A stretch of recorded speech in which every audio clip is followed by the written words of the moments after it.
कल 14 फरवरी को बसंत पंचमी का पावन त्यौहार है। तो आज की इस वीडियो में हम सुनेंगे बसंत पंचमी से जुड़ी पौराणिक कथा। हर साल माघ माह के शुक्ल पक्ष की पंचमी को बसंत पंचमी मनाई जाती है। भारत में इसी दिन से बसंत ऋतु की शुरुआत हो जाती है। इस दिन को माघ पंचमी भी कहा जाता है।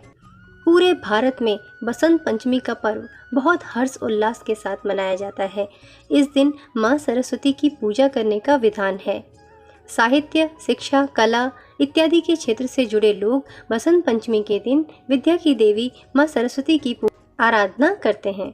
बसंत पंचमी का पर्व आखिर क्यों मनाया जाता है और इसकी प्रचलित पौराणिक कथा क्या है, आज की इस वीडियो में जानते हैं।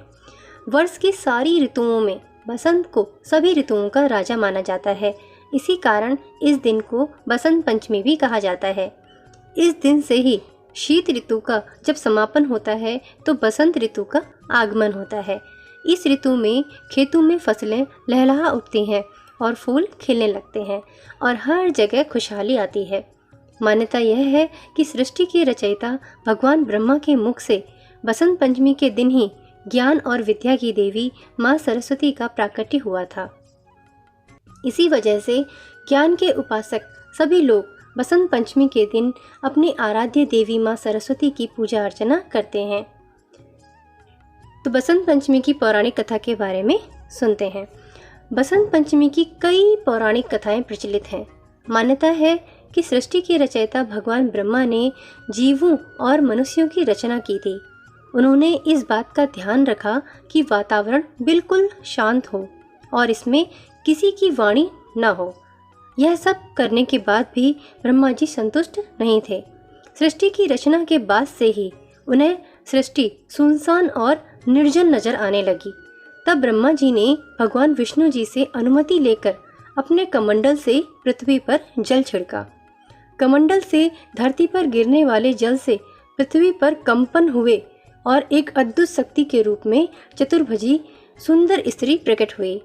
इस देवी के एक हाथ में वीणा और दूसरे हाथ में वर मुद्रा होती है। बाकी अन्य हाथ में पुस्तक और माला थी। ब्रह्मा जी उस स्त्री से वीणा बजाने का उन्होंने अनुरोध किया। देवी के वीणा बजाने से संसार के सभी जीव जंतुओं को वाणी प्राप्त हुई। इसके बाद से देवी को सरस्वती कहा गया। इस देवी ने वाणी के साथ साथ विद्या और बुद्धि भी दी। इसीलिए बसंत पंचमी के दिन घर में सरस्वती माँ की पूजा भी की जाती है। इस दिन देवी सरस्वती को बागेश्वरी भगवती, शारदा, वीणावादिनी और बाग देवी सहित अनेक नामों से पुकारा जाता है। तो ये थी बसंत पंचमी के इस पावन त्योहार की एक पौराणिक कथा। आप सभी को बसंत पंचमी की हार्दिक शुभकामनाएं। तो कैसी लगी आपको आज की ये वीडियो में दी गई जानकारी कमेंट करके बताना। बेल आइकन को दबाना मत भूलना। इसी तरह के और वीडियोस को देखने के लिए चैनल को सब्सक्राइब करें। जल्दी ही मिलते हैं एक नए वीडियो के साथ। तब तक के लिए आप सभी का धन्यवाद।